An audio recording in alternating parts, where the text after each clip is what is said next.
भगवान की जय। भाष्यकार श्री रामानुजाचार्य स्वामी जी महाराज की जय। पूज्य गुरुदेव श्री स्वामी जी महाराज की जय। श्री भागवताचार्य स्वामी जी महाराज की जय। हनुमंत लला की जय। शंकर जी महाराज की। शंकर जी महाराज हैं। कभी लोग कहते हैं कि हम शैव हैं, हम वैष्णव हैं। नहीं महाराज, वैष्णव में सबसे अग्रणी नाम जिनका आता है, सबसे आगे बैठने वाले में, सबसे पहले वैष्णव, अग्रणी वैष्णव, वैष्णवाधिराज जिनको कहते हैं, वैष्णवों के मुकुट, वो हमारे श्री शंकर जी महाराज हैं। वैष्णवा नाम यथा संभव। और जब कहीं भी वैष्णवों की बात आती है तो सबसे पहले शंकर जी की बात आती है। शंकर जी के बिना कुछ पूरा नहीं हो सकता, क्योंकि उनका ही नाम शिव है और शिव का अर्थ ही कल्याण होता है। कथा 1 दिन की हो या 9 दिन की हो या 1 महीने चलती रहे, इसका कोई फर्क नहीं पड़ता हो महाराज। जीवन भर कथा सुनते सुनते कोई फर्क न पड़ता।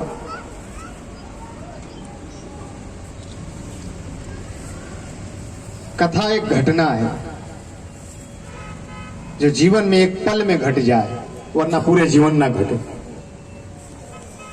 एक सेठ जी प्रतिदिन कथा सुनते, प्रतिदिन जाते महाराज, ले जाओ भाई ले जाओ, और उन्होंने तय कर रखा था महाराज जी से कि आप मुझे कथा सुनाइएगा, मैं प्रतिदिन सुनूंगा, जो आपकी दक्षिणा होगी दूंगा। प्रतिदिन कथा में जाते, सुन के आते। तभी उन्हें व्यापार के सिलसिले में कहीं जाना हो गया, अब तो कथा में विक्षेप हो जाएगा,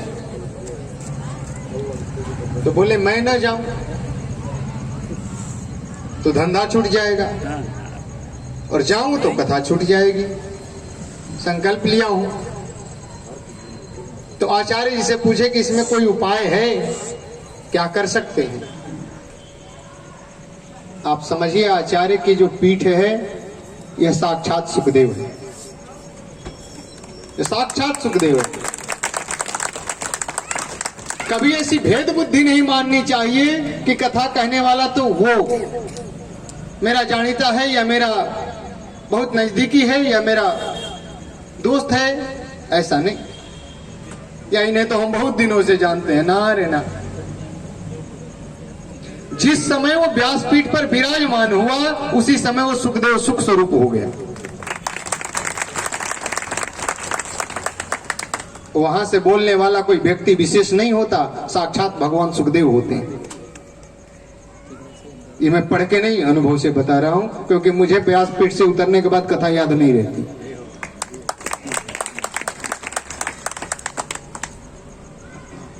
और मुझसे अभी भी कोई पूछे कि महाराज ये कैसे होता है, तो भले ही याद हो जाए तो मुश्किल ही है, पर उस पर बैठने के बाद मैं सब कुछ बताता हूं, क्योंकि तब भगवान की कथा भगवान ही बोलते हैं, दूसरा कोई नहीं बोल सकता। दूसरे में कहां सामर्थ्य है महाराज जो भगवान को समझे और बोले। वेद नेति नेति कह करके चुप हो जाते हैं, तो मनुष्य की क्या वैसा है। वेद जब उनके बारे में बोलते बोलते नेति नेति कह के चुप हो जाते हैं। हम जितना जानते हैं इतना सब कुछ नहीं है, इससे बहुत आगे हैं। तो हम क्या बताएंगे उनके बारे में, हम कहां समझ पाए कुछ। अगर कुछ वहां से उनके बारे में कह पाते तो ये स्वयं वही कह पाते। भगवान के बारे में भगवान ही बता सकते हैं, दूसरा नहीं। तो आचार्य जी से उन्होंने कहा कुछ उपाय हो तो बताइए। उन्होंने कहा ऐसा करिए कि आपके बदले में कोई दूसरा संकल्प लेके बैठे तो कथा में विक्षेप भी नहीं होगा और आपका धंधा भी चल जाएगा, आप धंधा भी कर आओगे। तो उन्होंने कहा किसको भेजूं, कौन बैठेगा। तो उनका बेटा तैयार हुआ, बोले पिताजी हम बैठ जाते 1 दिन 2 दिन में, क्या बिगड़ा है। हिंदी समझ में आवे ना हो बराबर हो तो कोई बात नहीं। तो सेठ जी ने कहा नहीं नहीं ये नहीं चाहिए। उसने कहा 1-2 दिन में क्या बिगड़ेगा। सेठ जी ने कहा कहीं बिगड़ गया तो। आचार्य जी ने कहा आज 10 वर्षों से आप सुनते आ रहे हो, कुछ बिगड़ा है आपका? आप में कुछ हुआ? बोले ना, हम में तो कुछ ना हुआ। तो बोलते इसमें एक दिन में क्या हो जाएगा? बोले ये भी आप ठीक कहते हैं।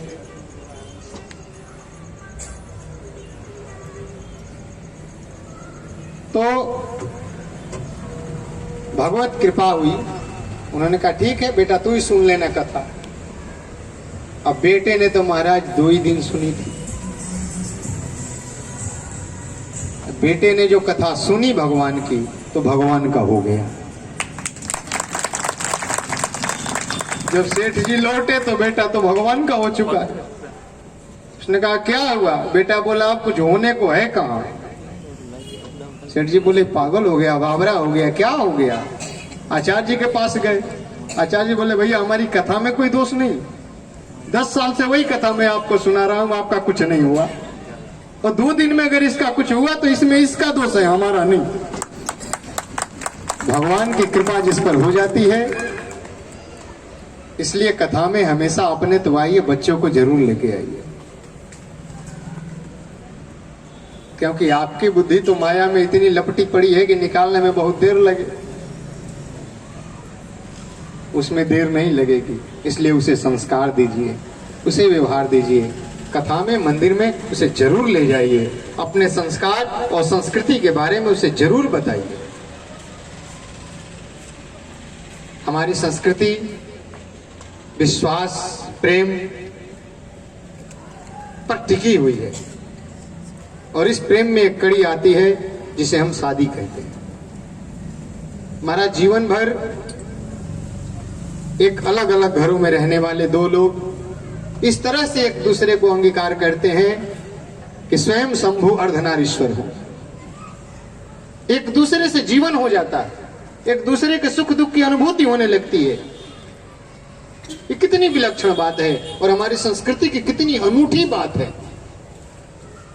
मात्र फेरे और सिंदूर में ऐसे बंधते हैं जैसे मान लीजिए कि जन्म जन्म से कहीं हो, यहां तक कि 7 जन्मों का फेरा तो बोला ही जाता है।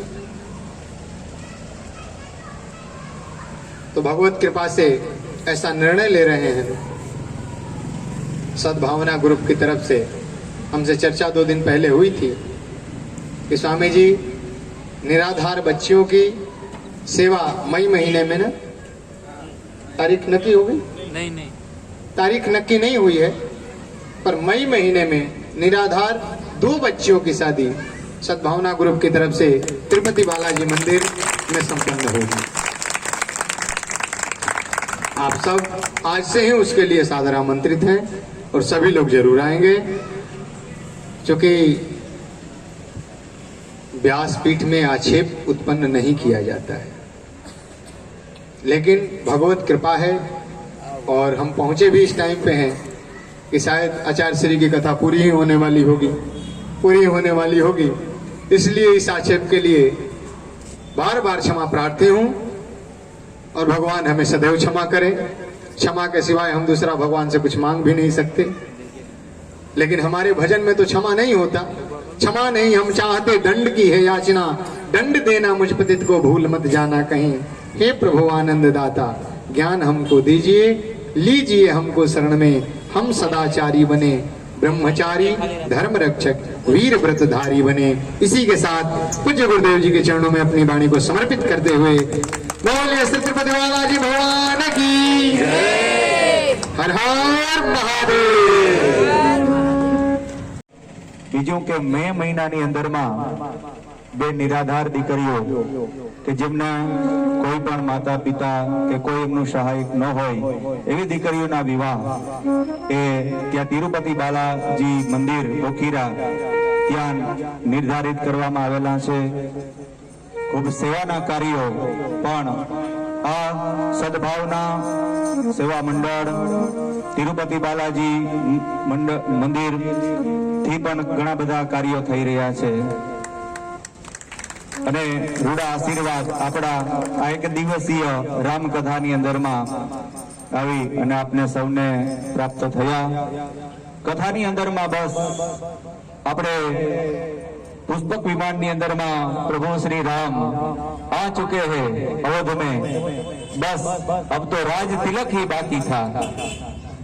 तो રામ પધાર્યા સૌ હવે અવધની અંદરમાં બસ એક જ ધૂન ચાલી રહી છે કે આવતીકાલે થશે રામ અમારા રાજા અને મહારાણી સીતા। બસ આજ બાકી હતું। એ સમયે વશિષ્ઠ બાપજી તીર્થ જલો છે એ મંગાવવામાં આવ્યા અને धामधूमथी भगवान श्री सीतारामजीनो राज्याभिषेक करवामां आव्यो। राम छे गादी पर विराजमान थया अने राम राज्य छे ते थयुं। तुलसीदासजी महाराज बस अहींया सुधी ज कथाने कहे छे, कारण के આગળની કથા તુલસીદાસજી મહારાજ બસ આટલું જ કહે છે કે મારો રામ આમ ગાદી ઉપર બેઠો રહે બસ અને હું જોતો રહું। એથી પછી આગળની કથા તુલસીજી છે કઈ કહેતા નથી। આપણે પણ આપણા જ્ઞાન યજ્ઞની અંદરમાં ભગવાનને રાજગાદી ઉપર બિરાજમાન કરી દઈએ અને બીજું કે આવતીકાલે બપોરના સમયે શુભ મુહૂર્ત અભિજીત મુહૂર્તની અંદરમાં ભગવાન શ્રી રામ પોતાના નિજ મંદિરની અંદરમાં 500 વર્ષ પછી બિરાજમાન થવાના છે। એવો મોટો ઉત્સવ જે 8 દિવસથી આપણા ભારતભરની અંદરમાં ચાલી રહ્યો છે। તો આપણા આ દેહરૂપી અયોધ્યાની અંદરમાં આપણા હૃદયરૂપી મંદિરની અંદરમાં ભગવાન શ્રી રામ પધારે એવો એક પ્રયાસ સદભાવના સેવા મંડળ અને વિશ્વનાથ મહાદેવ મંદિર એવો એક પ્રયાસ કે એક દિવસીય રામચરિત્ર કથા કે ભગવાનને આપણે હર હંમેશ આપણા હૃદયના મંદિરની અંદરમાં બિરાજમાન કરી રાખીએ।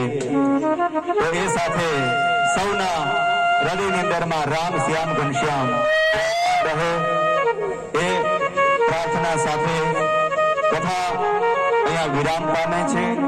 આમ તો હરિ અનંત અને હરિ કથા અનંતા। આજ રામ કથા 9 દિવસની પણ થઈ શકે, પછી પાખ પારાયણ એટલે 15 દિવસની પણ થઈ શકે, માસ પારાયણ પણ થઈ શકે ને વર્ષ પારાયણ પણ થઈ શકે। પણ જેટલો સમય મળ્યો એટલા ભગવાનના શ્રી રામના ગુણાનુવાદ આપણે સૌએ ગાયા।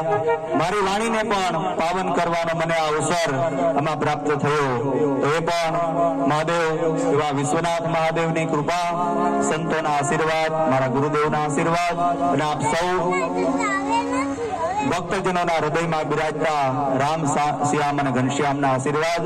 તો આપણા એક દિવસીય કથા ગંગાના દોરને અહીંયા વિરામ આપીએ છીએ। મહાઆરતી થાય ત્યાર પછી મહાપ્રસાદની આયોજન કરેલું છે। તો સૌ પ્રસાદ લઈ અને પછી જ અહીંથી છૂટા પડશું। એ પહેલા આરતી થશે અને ત્યાર પછી પ્રસાદી। જે કંઈ પણ આગળનું સૂચન હોય એ ઉત્સવભાઈ અને સદભાવના સેવા મંડળ છે એ આગળનું ઉદ્બોધન કરશે। જય સિયારામ, જય શ્રી કૃષ્ણ। સદભાવના સેવા મંડળ ચંદ્રજીના મૂર્તિ પ્રાણ પ્રતિષ્ઠા મહામહોત્સવ અંતર્ગત આ પૂર્વ સંધ્યાએ એક દિવસીય સંગીતમય રામચરિત્ર કથાનું આપણે સુંદર આયોજન કર્યું છે। એમાં ચેતનભાઈએ આપને ઘણી બધી વાતો કરી અને એમના શ્રીમુખે આપને આ રામજીની કથામાં રસવાન કરાવ્યું અને ભોજન પ્રસાદી જે છે અત્યારે તેમાં ભોજન પ્રસાદીની સેવામાં 5 કિલો મગ રામ ભરો છે। બધા તાળીઓ પાડશો। એક તેલનો ડબ્બો કલ્પેશભાઈ રાતડિયા, હરીશભાઈ ગોડાણિયા અને રમેશભાઈ માલડિયા તરફથી, 30 કિલો વેસણ અનિલભાઈ સુરાણી, છાસ માટેનું ગોરવું દેવાભાઈ રબારી, શાકભાજીના દાતા આર્યન જ્વેલર્સ હસ્તે કમલેશભાઈ રાણીંગા તરફથી, એક તેલનો ડબ્બો પુતિબેન કેશુભાઈ કારાવદરા તરફથી, જેટલા પણ મરી મસાલા જોશે તે ભીમભાઈ સિંગડિયા તરફથી, 15 કિલો ભાતના ચોખા શ્રી વલ્લભભાઈ કારિયા તરફથી અને 20 કિલો ખાંડ વલ્લભભાઈ કારિયા તરફથી અને એક 9 કિલો મગ મળેલ છે।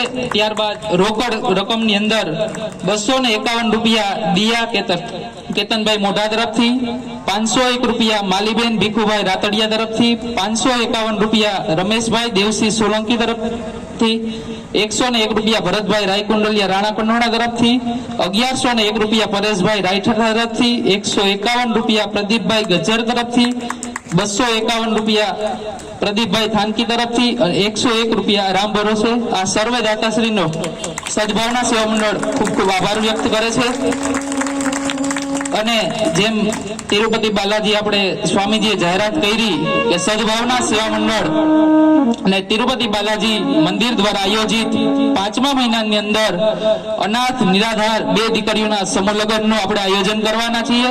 એ આયોજનની અંદર પણ જો કોઈને કરિયાવરની અંદર વસ્તુ લખાવી હોય તો અત્યારથી આપ નોંધાવી શકો છો. એમાં સર્વપ્રથમ વસ્તુ ચાંદીનો સિક્કો આર્યન જ્વેલર્સ કમલેશભાઈ તરફથી, સોનાની ચૂપ કમલેશભાઈ તરફથી, ત્રીજી વસ્તુ હર્બોલે નોવેલ્ટી દરેક દીકરીઓને કટલેરીની કીટ, ચોથી વસ્તુ રંગીલા ફૂટવેર તરફથી બ્લેન્ડર અને 5મી વસ્તુ 2 મોટા સાઇડ પર્સ છોકરીઓને. હવે 5 વસ્તુ થઈ ગઈ છે, માત્ર 51 વસ્તુ કરવાની છે. જેને પણ લખાવી હોય એ નોંધાવી શકે છે અને આપ સૌનો આભાર અને કોઈ પ્રસાદ લીધા વગર જાય નહીં. આભાર, ધન્યવાદ, અસ્તુ.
જાના તો તમારે सर्वाणिनश्यन्तो प्रदक्षिणं पदे पदे हस्तैः पुष्पैः वा देवताभिवन्दनं स्वात्मकल्याणार्थे आत्मचक्षुरवन्दनं બધા ભક્તજનોને આરતી આપજો. કોઈ ભાઈ એક સ્વયંસેવક છે, બધા ભક્તજનો આરતી આપી દે. મંત્ર પુષ્પાંજલિ. હરિ ઓમ જગ્નેન જગ્નમય જગદેવાસ્તાનિ ધર્માનિ પ્રથમાન્યાસન્ના તે અનાગમ મહિમાના સજંતે પ્રભુરવે સાધ્યા સંતિ દેવા વિદ્યા બુદ્ધિ ધનેશ્વર્ય પુત્ર પૌત્રાદિ સંપદા પુષ્પાંજલિ પ્રદાનેન દેહી મે વાંછિતં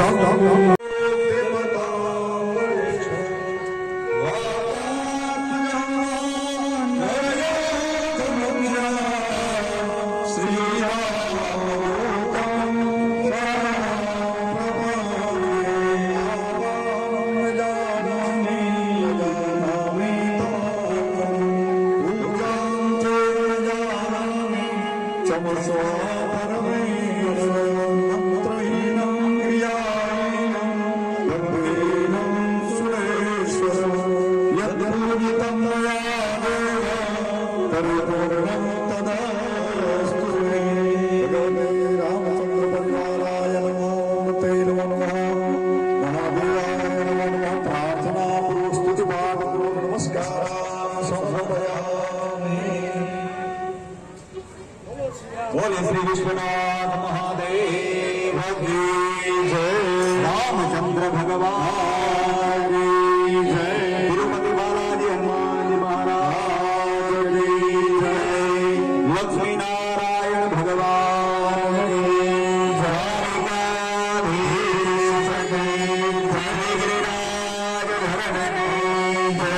શ્યામ સુંદર શ્રી અમને મહારાણી કી જય.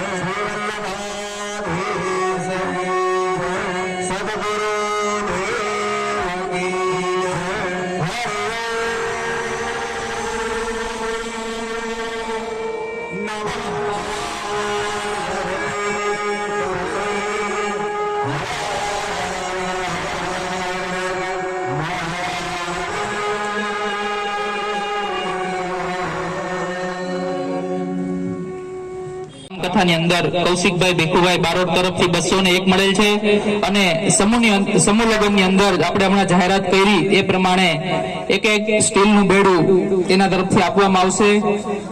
ત્યાર પછી પંકજભાઈ કોટિયા તરફથી 101 રૂપિયા, 101 રૂપિયા રામ ભરોસે, 201 રૂપિયા માધવ એન્ટરપ્રાઇઝ તરફથી, 101 રૂપિયા નરેશભાઈ ભૂરા તરફથી, વિશ્વનાથ મહિલા સત્સંગ મંડળના એક બેન તરફથી 101 રૂપિયા, 101 રૂપિયા રામ ભરોસે.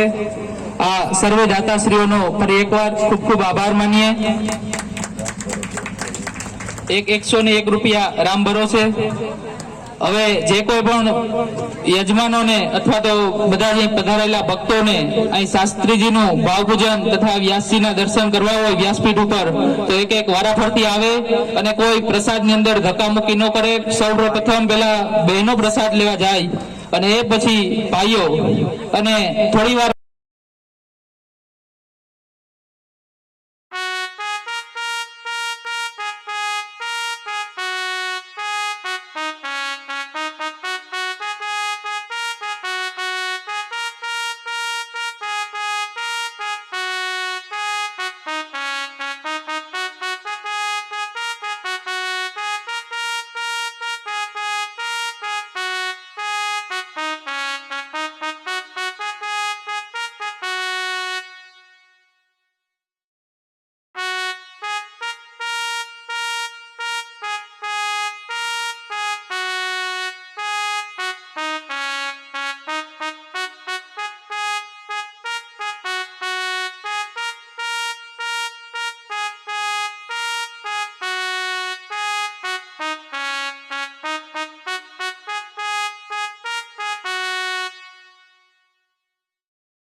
Hãy subscribe cho kênh Ghiền Mì Gõ để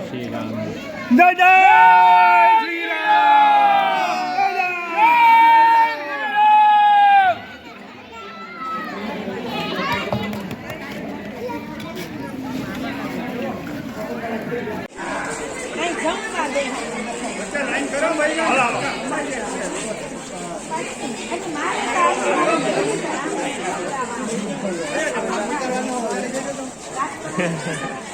bỏ